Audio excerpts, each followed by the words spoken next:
Malo sem živčna, pa mam je naroden. Nisi pred kamero vsak dan in pol, nisi čist prepričan, če boš vse prav naredil pa v redu.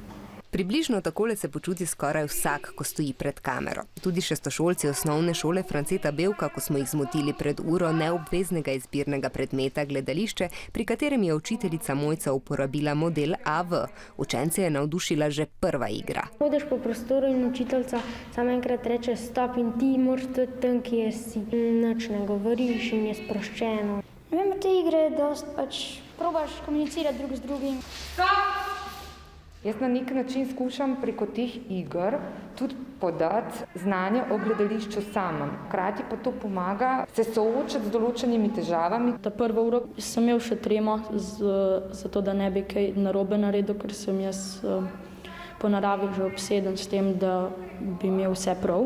To so določene metode in igre, ki so v bistvu na nek način že neka terapija. Po prvi uri sem se že navadil, da tukaj je v bistvu vse pravilno. Model AV, ki ga je zasnovala Alenka Vidrih, se lahko uporablja za podajanje snovi pri katerikoli uri, tudi pri matematiki. V terapevtskem smislu pa lahko pride prav tako skupinam kot posameznikom, kadar želijo razrešiti večjo težavo. Zaveščamo njihovo držo, njihovo dihanje, kaj sporočajo s svojo telesno govorico. Da se zavedaš svojega telesa, da ga lahko upravljaš. In je pomembno, da se znaš uživati v druge vloge. Mladostnikom in otrokom pomaga pri raziskovanju odnosov in komunikacijo z okoljem.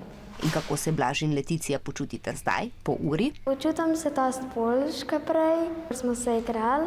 Ja, zdaj se počutim dosti sproščeno.